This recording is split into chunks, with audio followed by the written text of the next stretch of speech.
Welcome back to Pest Control Unlocked. I'm Konstantin Schwartz.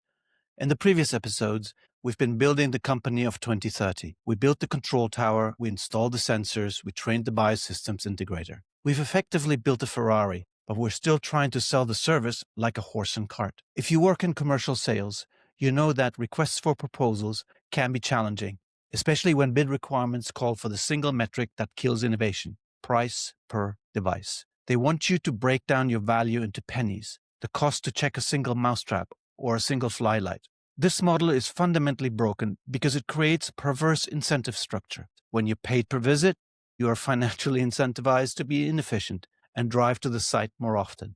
Industry doesn't reward outcomes, it rewards activity. And every time we innovate, we're punished for it.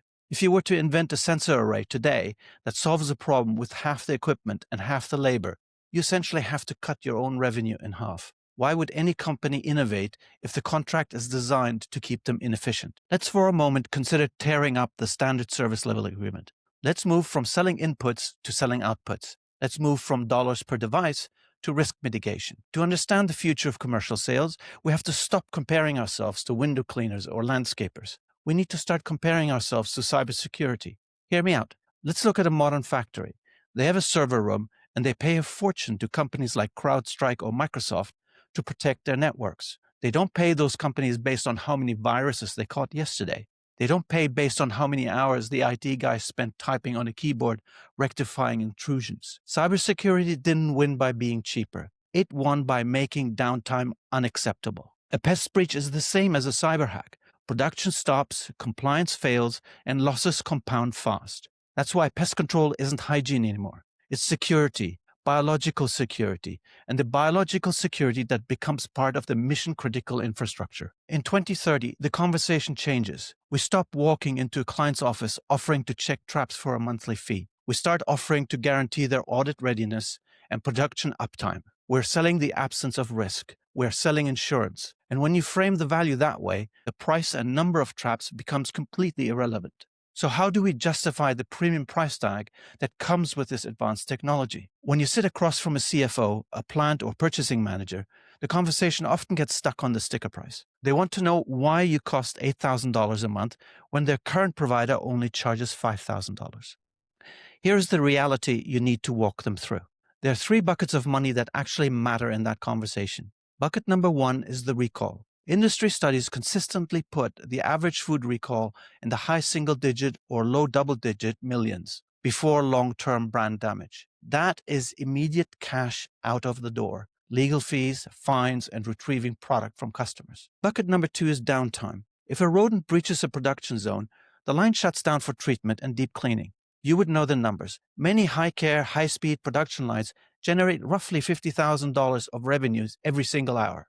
That means a 24-hour shutdown costs the client $1.2 million. That single day of downtime costs more than your entire service contract for a number of years. Bucket number three is the contract, and it is the smallest. Ironically, it's the only bucket procurement looks at, because it's the only one they can control. It's the few $1,000s you're arguing about during the negotiation. The cheaper competitor is cheaper for a reason. They're using reactive tools, snap traps, and cardboard glue boards that wait for the problem to happen. They are saving the client pennies in bucket three, but exposing them to absolute catastrophe in buckets one and two. You aren't selling a trap. You are selling uptime. Your system uses predictive analytics, cameras, and sensors to catch the problem before it stops the line. This isn't AI hype. It's early detection and closed-loop accountability. The question isn't why you cost a little more. The question becomes whether saving a few $1,000s is worth risking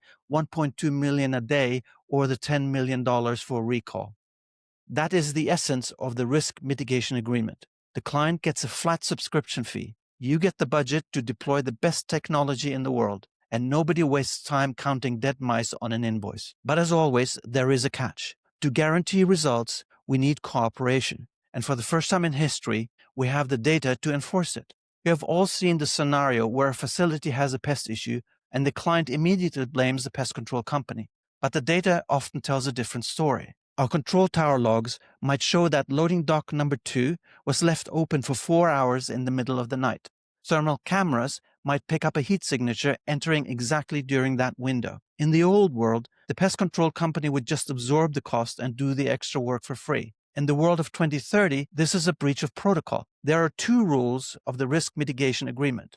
We guarantee the protection if the client maintains the integrity of the facility. If the data shows the client is leaving doors open or failing to clean spillages, the dynamic changes. This is just like car insurance. If you drive recklessly, your premium goes up. If the data shows the client is ignoring the signals, their risk score increases, and so does the premium.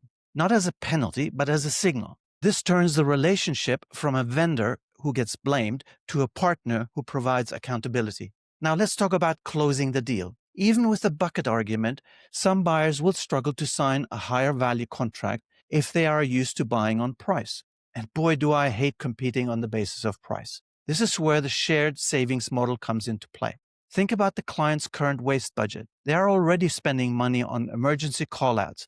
They're already losing product to pest damage. They're already burning cash on a downtime. That might total, let's say, $150,000 a year in pure waste. Your proposal might be higher than the current contract, but your predictive system is also going to address a percentage of that waste. You're not going to ask them to spend more. You're asking them to stop wasting money. This is how you sell to the C-suite. The maintenance manager cares about the invoice price, where risk mitigation equals job security. The CFO cares about the total cost of risk and preserving the value of the brand. And yes, the purchasing manager cares about price, but would have to explain any exposure to risk. When you elevate the conversation from hardware to compliance and from price to waste reduction, you stop fighting over pennies and start negotiating value. This is the commercial model of the future. We stop selling plastic boxes, we stop selling hours, we start selling certainty. You know, people often say that peace of mind is priceless. In business, I would disagree. Certainty isn't priceless. It has a price tag that is associated with it. It costs exactly what it takes to prevent a $10 million disaster. And when you frame it that way, your contract isn't an expense anymore. It's a bargain. This is how pest control moves from a labor-based service business to a scalable risk management platform. So let's come back to the Ferrari. Who doesn't like a Ferrari? We spent the last month building a high-performance machine, sensors, analytics, control towers, trained operators. But for decades, we've been trying to sell it by counting tires. The risk mitigation agreement is what finally puts the Ferrari on the track. We stop charging by the parts. We stop charging by the lap. We start charging for winning the race. But the commercial market is only half the battle. What about the homeowner? They don't have audit scores. They don't have food safety protocols, but they do have anxiety. And next episode, we look on the other side of the coin. The residential customer of 2030. We explore the do-it-for-me generation and why the smart home is the next frontier for pest control. This is Pest Control Unlocked. I'm Konstantin Schwartz. Thank you for listening.